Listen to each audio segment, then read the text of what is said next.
One of the most important parts of this story, and one of the key supporting elements of the story of the creation of Dungeons & Dragons, is that a man named Jerry White, who was friends with Bodenstadt, came all the way from Oregon and drove an entire Siege of Bodenberg set all the way to Lake Geneva. The Elastilin collection, as I call it, that I bought from a hobby shop in Freehold, New Jersey, which coincided at the time with the first issue of SPI's Strategy and Tactics, and it had a lead article on the Siege of Bodenberg. He sets this game up, which plays on a 4-foot by 4-foot table, and has the beautiful castle set up and all the painted figures. And I said, well, that's neat. I think I'll start building up on that. So Gary gets these figures. Now he's got this game, now he's hooked, but he doesn't have any figures. Well, he knows a guy named Jeff Perrin, who's down in Illinois. And Jeff has a beautiful collection of Elastilins. So I ordered the Elastilin figures from this hobby shop because they were importing them from Germany. They're plastic figures, 4 centimeters tall, already painted. Big plus in my book. And so they invite Jeff to come up and play as part of the Lake Geneva Tactical Studies Association, Gary's local game group in Lake Geneva. And they play all of their games on the sand table. And I built up the armies and came up with the rules for them. One day when Jeff comes up, he says, you know, I have a set of rules specifically made for these 40 millimeter figures. And Gary says, well, bring them up. So he brings up this 4-page set of rules, shows them to Gary, and they immediately start using those to recreate these medieval battles. I showed him my notes on that, and then he did a type sheet of the tactical rules. Where before they were just using the Siege of Bodenberg rules, these allow them to expand the types of battles and what they're running. But those 4 pages are essentially the core mechanics of Chainmail, which plays very importantly into the story of Dungeons & Dragons. And if you want to know where Dungeons & Dragons was born, well, in part, it was born right on that sand table in Gary's basement at 330 Center Street.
Gary Gygax was born in Chicago, Illinois in 1938.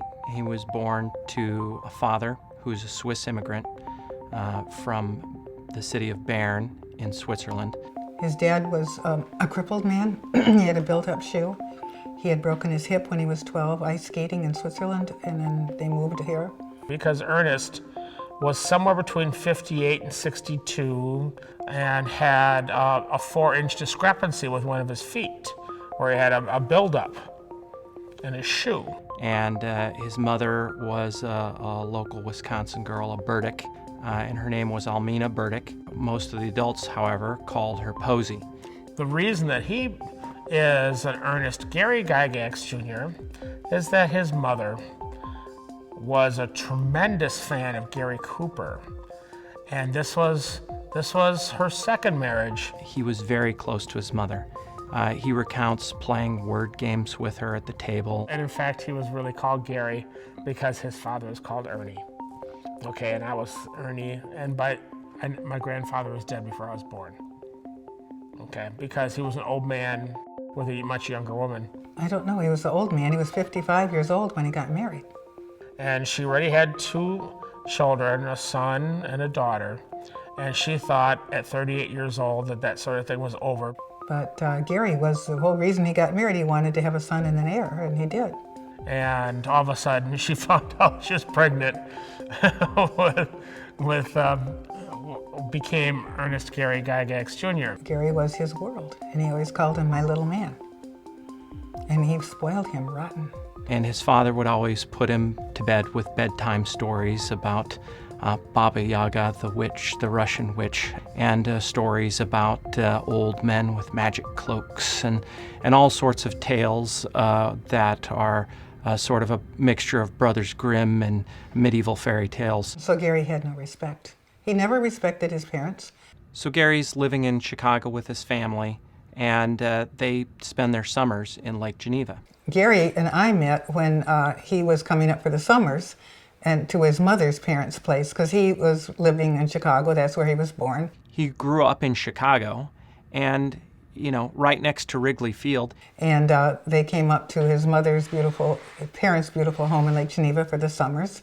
And he was 5 years old. And so we were just, we played with the same group.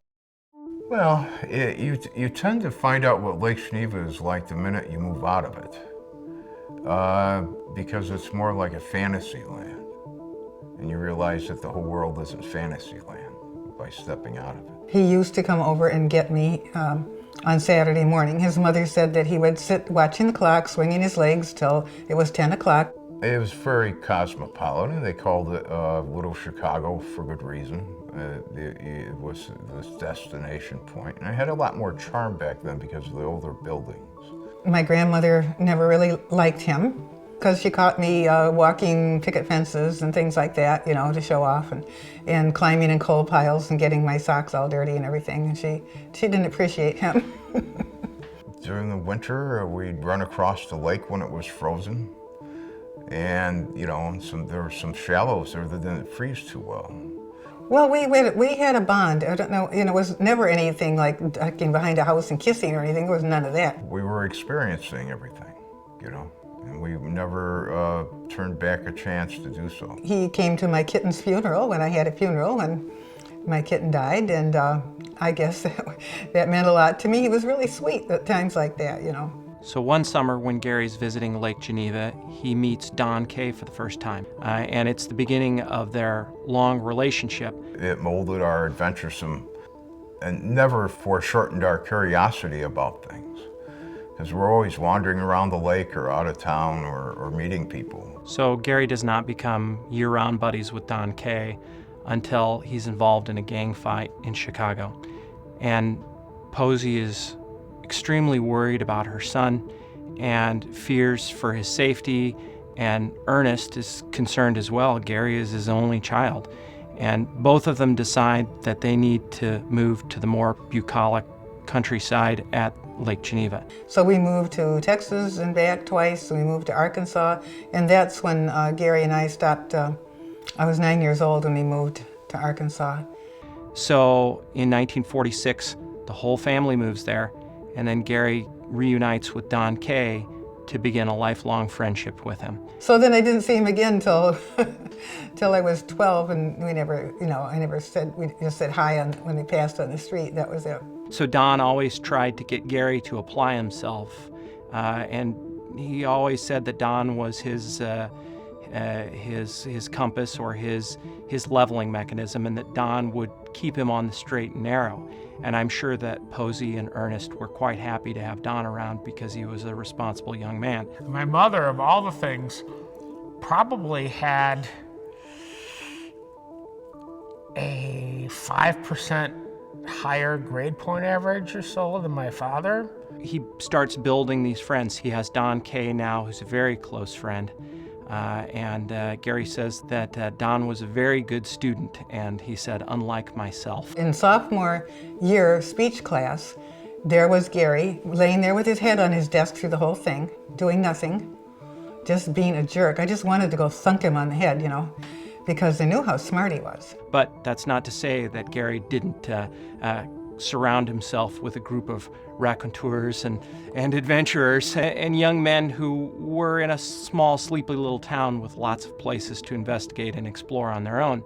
So in high school, when Gary's about 16 in 1954, this big group of friends form the Cons of the Orient. She was so furious when my father beat her in a term paper, oh, it was not a term paper, it was a class, debate class, yes. When it was final speech time, all of a sudden he came to life, and he asked this boy that was a friend of mine, what is her final speech going to be on? And that had to do with my father was doing evolution, she was creation. And they are a league of extraordinary gentlemen. Gary always saw possibilities in naming yourself and gathering yourself together to be greater than what you actually were. And you'll see that in the LGTSA, the IFW, the RPGA, and TSR. And we went back and forth for 2 days on that, and everybody just gave their speech and sat down. We had a debate, go home, look up more stuff, and the teacher finally called a halt to it. And he gave Gary an A and me a B+, because he believed in evolution. He was Catholic. My father taught us to embrace being different early on. He relished being different. He told stories about how he hated school. And I thought, well, that's funny that he would do that. So I thought, maybe Gary still cares for me, because why would he come to life and do something when he didn't care about anything? Yeah, Dad told me about how he would climb out the window of there's a school, and after attendance, he used to jump out the window. Even their very early young role-playing experiences, which Gary loves to tell these stories, are pretty elaborate. And they have all sorts of characters that they play, Black Bart and Billy the Kid. And I think that they had a lot of leisure time in Lake Geneva, and it was a sleepy little town. And there was nothing to do but explore and adventure. He'd fought with his father a lot and caused great troubles in the family, and they sent him to military school. And they get in fights and they get in brawls and they explore places they shouldn't be exploring. They have rifles and they keep small animals and train them. And I mean, they do all sorts of crazy things. And at that time while he was away, whatever else, etc. And my timing might be quite slightly off. But the idea is that, yes, Ernie died. Oh, Gary's father died when he was 17. My father felt some guilt, and that's probably part of the reason why he went in the Marine Corps. He does eventually sell off a whole bookshelf of his beloved fantasy pulps and science fiction pulps and joins the U.S. Marine Corps.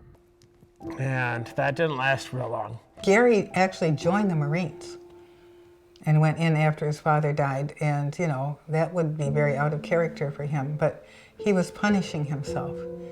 And he had this sense of guilt because Ernie had just loved him. You're my only boy. I never thought I'd have a child. I never, I love you, I love you, I love you. When his father died, and Gary told me he felt just terrible watching his dad there in the coffin, thinking how he never, told him that he loved him. And he was never nice to his dad, so he felt really bad about that. And it's a pretty big moment when Gary sells his pulp sci-fi fantasy collection. He said he had a whole bookshelf of them at his Dodge Street home where Ernest and Posey had raised him in Lake Geneva. And when he sells those, he lifts his anchor to leave the home. Gary went into the Marines, but he only lasted 3 months in the Marines because he didn't like it, and he rebelled there. He also had walking pneumonia. Oh, they don't make it easy to get out of the Marine Corps, though. He actually told me they gave him the toothbrush and urinals. Here's 14 urinals, here's a toothbrush, here's a squeeze bottle, clean these. This is light duty. Are you sure you're sick? And at some point, get out of here, Gygax. You're lazy, blah, blah, blah, blah. So he was in the brig for something. He was insubordinate or whatever, and they managed to get him out on an honorable discharge. And everybody was glad to get rid of him. The Marines were glad to throw him out. Gary comes back from this horrible experience at the Marine Corps. He works for his Uncle Hugh as a porter, basically helping him carry his equipment and gear to repair pipe organs, which is what his Uncle Hugh did for a living, Hugh Burdick. But eventually, Gary moves back to Chicago. And I had been going steady with this one boy for a long time. And so then when I graduated high school, and then later on I was looking for a place to room, and I rented a room for $7 a week, and I worked at the telephone company. And Gary came home for Christmas, and his mother set us up. Dad also was a bit of a, he did a little bit of like poetry of all the odd things and all that as soon as he was out of the Marine Corps. And tried a little bit of the beatnik stuff with the bongo drums and that kind of stuff, just not much. He wore a brown leather jacket, and he said that's different than the black leather jacket people. And I guess that basically meant that you was experimented with herb a little. Yeah, well, I noticed Gary when I ran into him in Lake Geneva in the movie theater. He was with Donald Kay and another guy, and I had some little kids I was taking care of, and I took them to the movies. And I ran into Gary, and I noticed, wow, does he look good? And it wasn't too long after that I moved over to where that room was rented. And I used to hear stories, even that Don would collaborate on a little bit, when he and my dad were both like chasing Mary and others. Yes, okay. Don Kay had his eyes on my mom too. He helped me get rid of this one guy that was stalking me. Yeah, and Gary actually he took off work for a week and walked me to and from work with a gun. Because the guy was 42, and it was some Italians, and they had black and white Cadillacs, and they'd be following along, you know. And it was scary because they said they were going to kill me, but I didn't want to go out with him. The one time that they were showing up to, my dad was breaking up, and he was going to get back his ring. So Don drove in his sports car and took my dad there. My dad was there, and Don's revving up the engine outside. Vroom, vroom, vroom, and an hour went by. Dad wasn't coming out, and I guess at some point around 2 hours, Don just peeled out, leaving some rubber. And of course, they'd made up, but it was all. And I was 19, but I was really naive. I was a very naive 19-year-old, and I didn't know how to tell somebody to get lost. I didn't want to hurt anybody's feelings. But Gary, you know, he walked me to and from work all the time with a gun, so that took care of that. And you know, and then we were, of course, by then he'd laid a claim. We were going steady. We were going steady like a week after. Yeah, we were going steady by New Year's, and we were engaged with a ring on Valentine's Day. And so on September 14th of 1958, they're married. Yeah, his mother was in a state of shock. She thought, what have I done? And I had seen the original photograph of Gary's wedding where he's sitting, Mary's in the foreground in the chair, and Gary's right next to her, and he was like slumped over and looked drunk out of his mind because the night before he had been out on a bachelor party binge with his best friend, David Dimery. Mary Jo and Gary are just starting their married life together. They're living in Chicago on Winthrop Avenue. I didn't really want to move into Chicago, and he couldn't get a job in Lake Geneva. But I ended up moving into Chicago. I didn't really like it that much, but in a way it was very educational. It's good to get out of that small town and see a different aspect of the world. According to some stories, she was not a very good cook at the beginning, and Gary had to kind of teach her how to cook. The very first time she cooked beans, she didn't know to add water. Okay, so she made beans without soaking them overnight, and just the hard beans. And that destroyed a pan, and that was something. So Dad then proceeded to teach her how to cook, and then he forgot how to cook as time went on purpose. And Gary begins attending Edmondson Junior College in about 1960, taking basic college curriculum and courses to get his credit hours up. And in 1962, he decides that he is going to go on to the University of Chicago to get a degree in anthropology. One of his interviews, Gary mentions, he says, I had my bags all packed to go study the headhunters in South America, but then I got a job at Fireman's Fund. No, actually I was working for Kemper Insurance in the supply department. And he said basically he sat around shooting roaches with rubber bands all day and stealing school supplies for his nephews that he used to ship out to them, you know, paper, pencils. I said, that's stealing, you're a thief. He says Uncle Kemper doesn't mind. He initially starts menial jobs, mailroom, and just basically is a runner. Ernie was born 12 days before our first anniversary, so, you know, we had children right off the bat. But slowly, his aptitude for statistics and his aptitude for probabilities really starts to shine. They had things that they offered. There was courses that they offered through the company, and they'd pay part of it and everything, and he took those insurance courses and things. And eventually he is able to take his insurance principles exam and passes it with flying colors. And that's how he got the job at Fireman's Fund. And that's where he was working when Elisa was born. Much to the jealous feelings of other people who have established themselves and have college degrees and high school diplomas. And Gary has none of these things. He hasn't finished college, but he has so much promise and so much natural ability. So then I was alone all the time because I told him, you got to go to school when Ernie was born. So he went to night school and he worked days, and then he played games on the weekends. So it was kind of lonesome. And, I didn't know anybody, and I was stuck in the city. We were 48-stair walk up then. And it was pretty lonely. For me, anyway. But eventually, once he landed the job at Fireman's Fund and started working his way up the ladder, then his ideas of becoming an anthropologist and traveling to the jungles to study, that falls by the wayside. He was gone all the time playing games over at Mike Megita's house, and I didn't believe that he was playing games all those nights. So I actually walked over there a few blocks and knocked on the door, and there they were playing games. I thought, how boring. I had worked in Chicago for a couple of years, and I was working for a restaurant company, and I would take my lunch and go over to see Gary every day.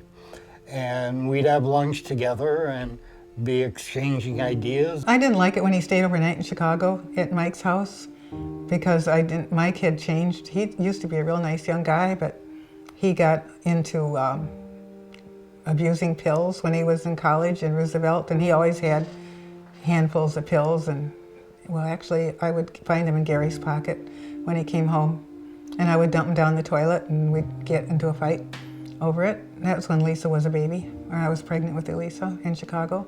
They fought like brothers and sisters, too. They had a very turbulent relationship.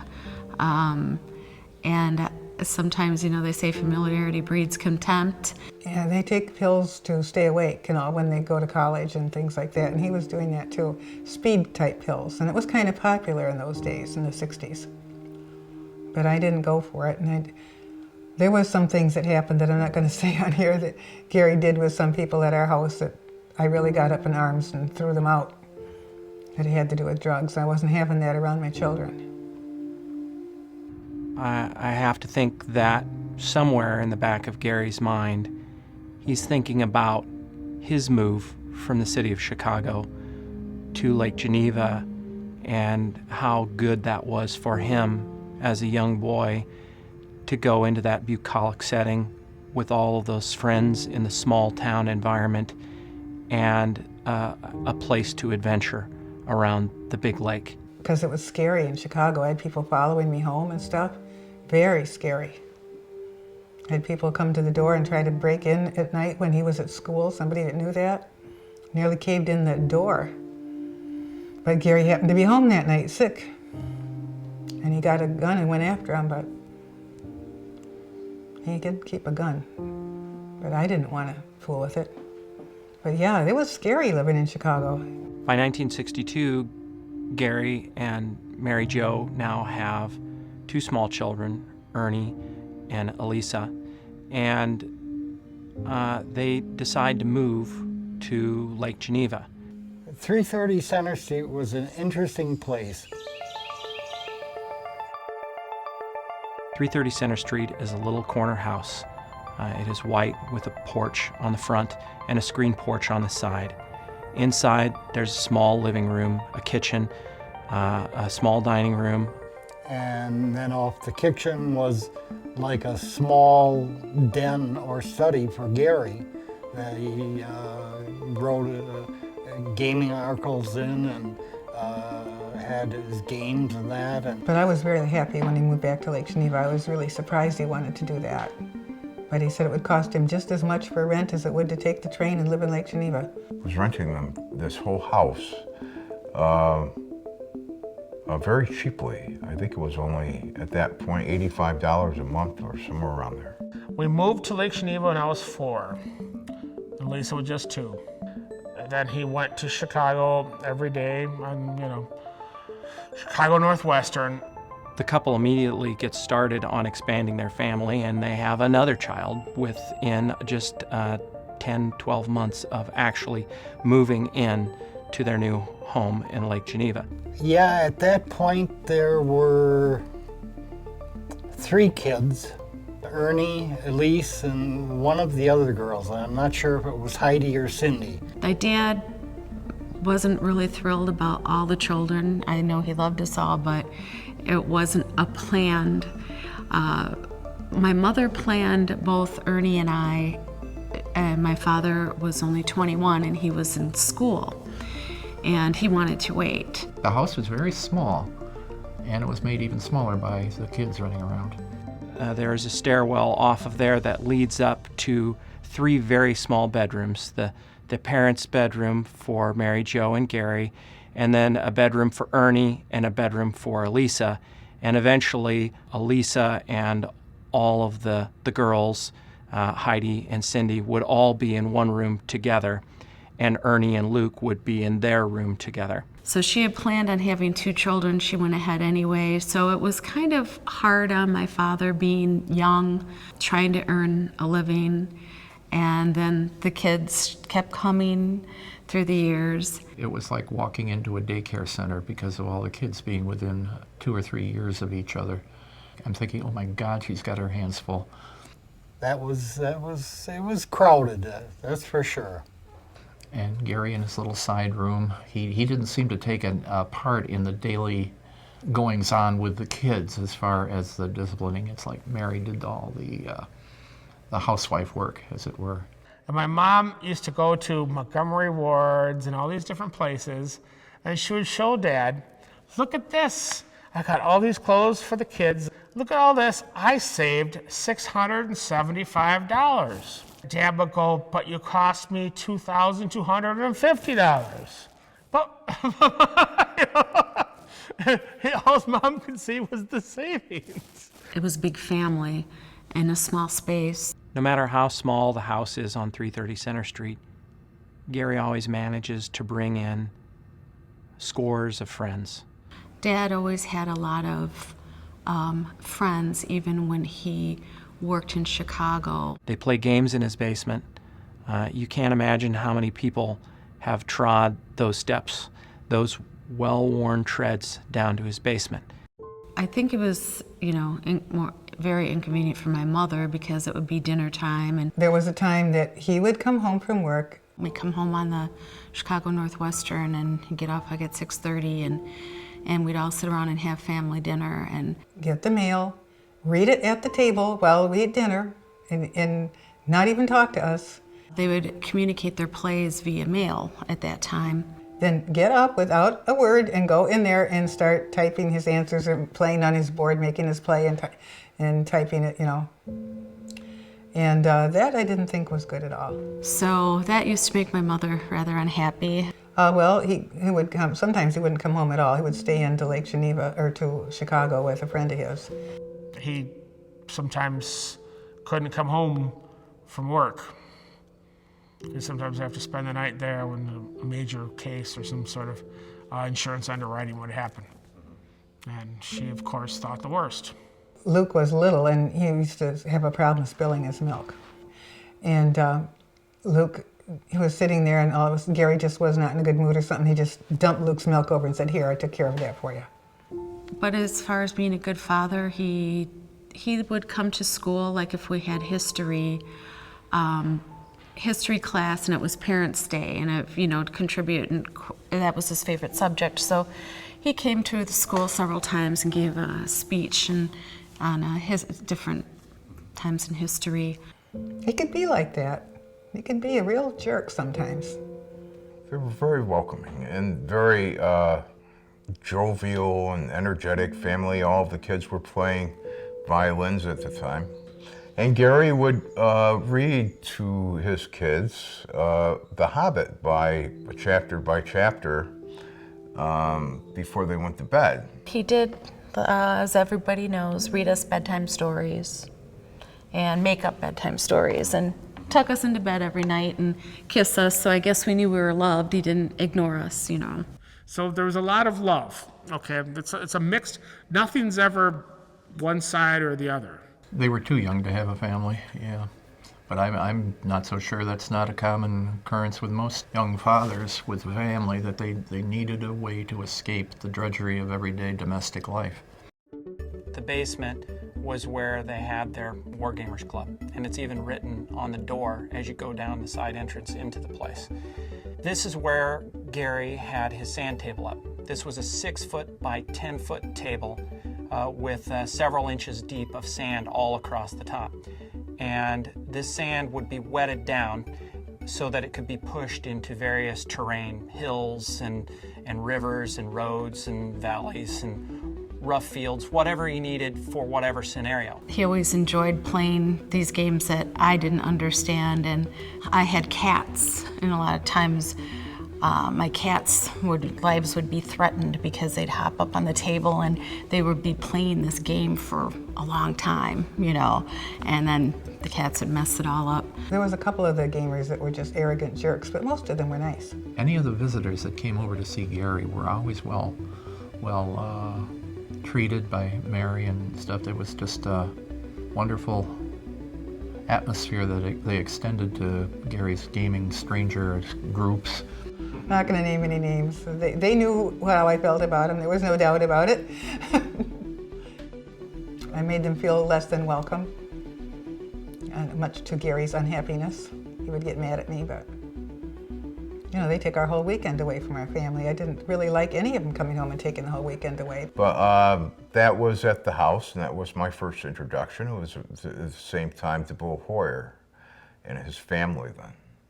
And then I started becoming a regular and coming over. It was just an open group that hung on Gary's words, and Gary tried to help them out with things. They all played games with Gary, and they really, really idolized Gary. Rob most especially looked up to him as a father figure, I'm quite sure.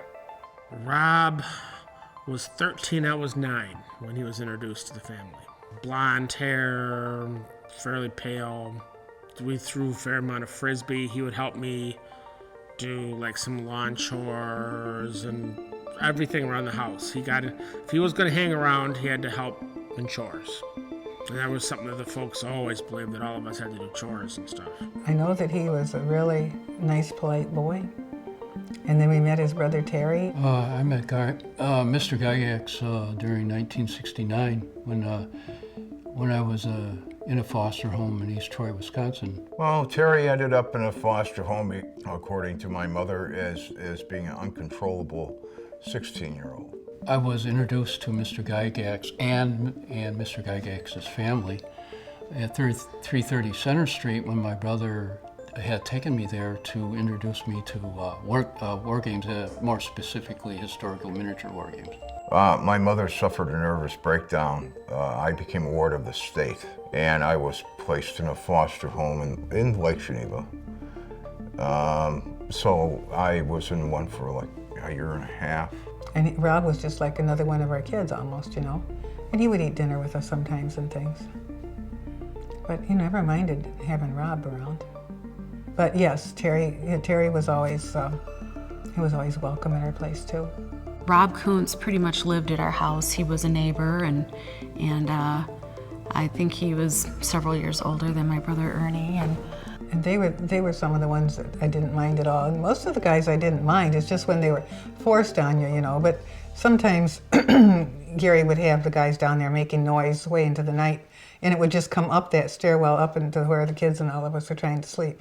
And we'd be down there, and Dad would be down there with me, and it'd be all these other guys, and Mom would be screaming from upstairs, "What are you doing?" Because, you know, it was herbally smelling. And that's early effects for people to enjoy, you know, a little Mary Jane. They took over the basement, on one half of the basement with a sand table. And they played games down there. And then we went down in the basement and we saw a incomplete game. That is a game in progress. But I was just fascinated by it, wanted to know more about it, and I was introduced to Chainmail. It wasn't until Siege of Bodenberg that influenced Gary to be interested in medieval warfare and medieval society. And he is so involved with it, and he realizes there's just not much material out there for wargaming about the medieval period.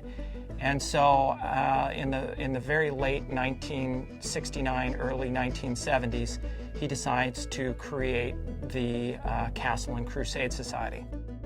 I was living in Rockford, which is about 50 miles south-southwest of Lake Geneva, and that's where I had all my hobby spread out, tables, tabletops, model soldiers, all that stuff.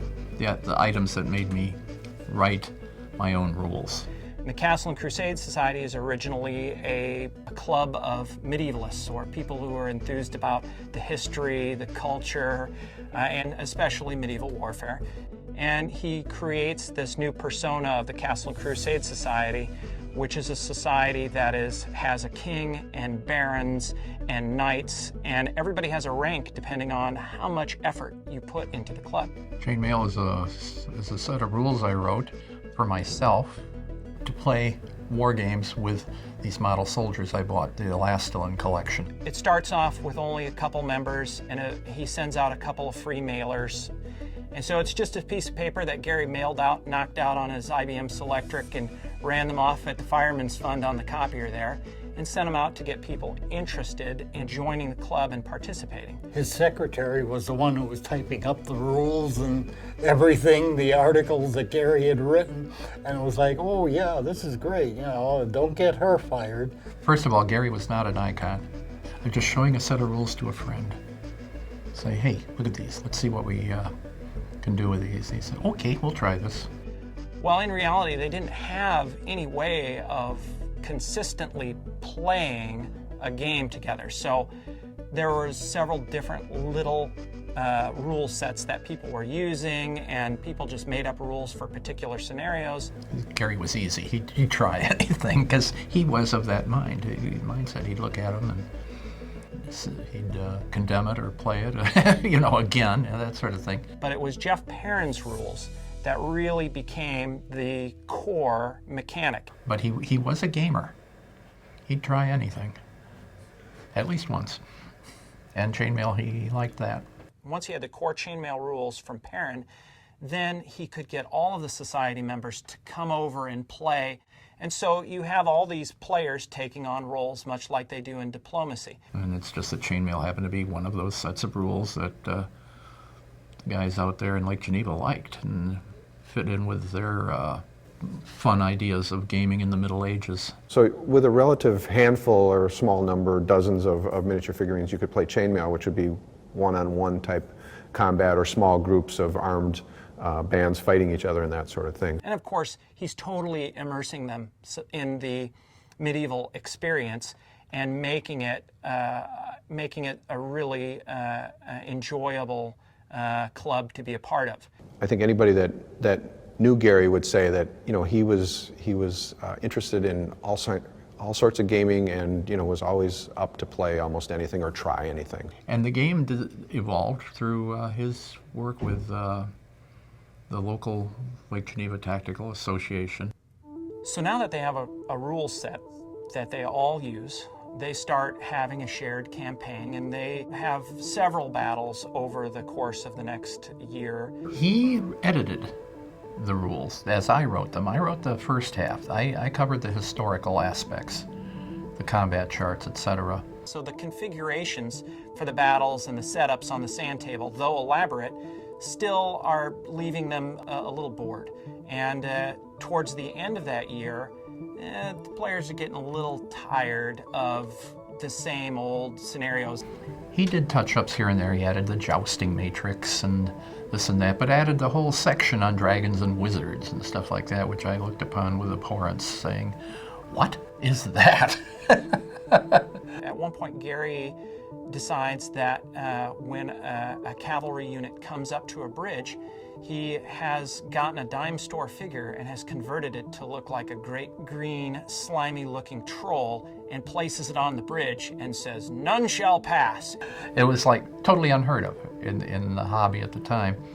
And we tried a game or two with it, and it was fun, but it was outside of the realms of history that I was comfortable with. And so the cavalry unit then has to deal with this troll on the bridge. And that is the first injection of a fantasy element into the Chainmail games. It opens up a whole new slew of imaginative new vistas for them to explore in wargaming. And that is the fantasy supplement, which is eventually added to Chainmail. At the time, Lord of the Rings had just been republished in paperback. That's the extent of my fantasy involvement. And I could see that as those rules as a way to fight the battles of Middle-earth. And of course, this is the time period when Lord of the Rings through Tolkien was very popular. Not the movies, but the book became very popular in the United States. And he would look towards like, well, how, because it's based on a medieval type theme, so how can you make that into something that might be a game? And that really is the precursor of the actual Dungeons and Dragons. The rules at the time, which were Chainmail, were called the Lake Geneva Tactical Studies Association Wargaming Rules, a very long name. You know, I would have just said like rules for medieval warfare or rules for Middle Ages, that sort of thing. The Chainmail gimmick for the publishing aspect, I think that was Gary's take on it. But eventually that would be named Chainmail. He said, let's take these rules and publish them. The thought hadn't occurred to me. You know, I wasn't in the rules marketing department. At the same time, Gary is developing his Chainmail games and playing them, and has actually published them in the IFW by '69. And by about the 5th Domesday book, the full rules are released. Then people in the club can start playing using the Chainmail rules in a shared world. And in Chainmail, I am Ernie the Barbarian, and my troops never surrender. I'd say, when my dad and everybody would have to roll morale for the troops, my troops don't roll for morale. They do, I'll slice them in the back and kill them. No one runs away from Ernie. We fight to the death. That also tips him off to thinking, well, if we do this, we could create this sort of imaginary kingdom in which all this warfare and campaigns can take place. The shared world they created, they didn't create until about 1971 in Domesday Book number 9, is the first appearance of what we now know as the Great Kingdom. But I like the idea of the Castle and Crusade Society, and Robbie Kuntz was the king of the thing, and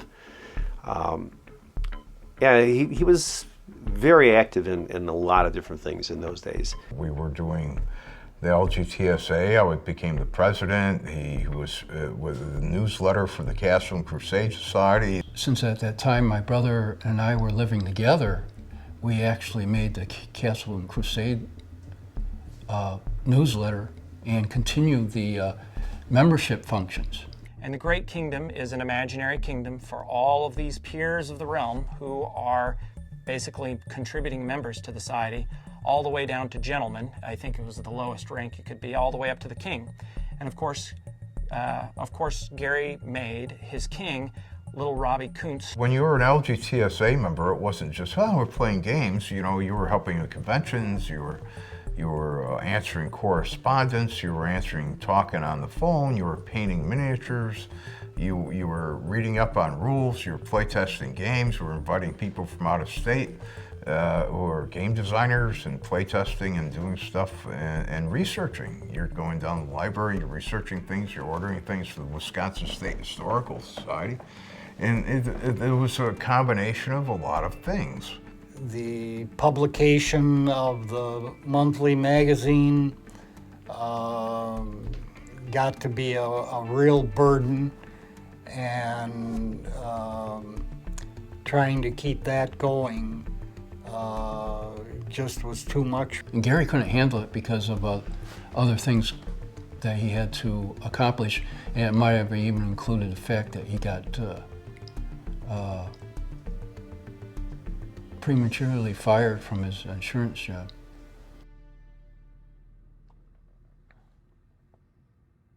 Gary gets fired. By the time we lived in Lake Geneva and he got fired, I mean, he was playing games at work because he had nothing to do. And they said, you can't do that. And he said, well, I have no work. They said, well, look busy. And he has to carry the burden of that home for a 2-hour trip, knowing he's going to have to tell his wife, with their 4 small children, that he no longer has a way to support the family. He had people over in the office playing games while he was working, and that's, you know, that contributed to his getting fired. And that must have been a very heavy ride. He came home with a jug of wine, because Bruno's liquor store is right by the train station. And he came home with a big thing of Gallo red wine. And I know I wasn't drinking because I was pregnant and about to have a baby, so I knew right away what had happened, you know. So he proceeded to drink a whole bunch of it, and then he told me that he had been fired. So here's a man who is already completely at his wit's end with his time between taking care of his family, managing his job, and his hobbies. And then we have a son being born only 7 days after he's laid off. The holidays are coming up, and he's having to face this incredible burden. What am I going to do? He was shocked. And even though he was going to quit, he was going to quit. And I said, don't you dare quit, you won't get unemployment. This is a critical part in Gary's history, and he decides to take a risk, but it's not without impact on his family. And when he talked to Mary Jo about what he should do, he was starting to have a little success and publishing some small print run games. And he said, well, I want to become a full-time game designer. And then he asked me in the ensuing days if I wanted him to get a different job in insurance, we'd have to move away. He was blackballed from anywhere around then. Or if he could try writing, because he's always wanted to write. He had been writing, you know, in the evenings and all. And I said, well, as long as you got unemployment, why don't we try that? So I did, and, you know. Well, it was his dream, and I thought if it was ever going to have a chance, it would be the chance. You know, I wanted him to do what he liked to do. I wanted him to have a chance to fulfill his dream, but I never really knew how it would work out.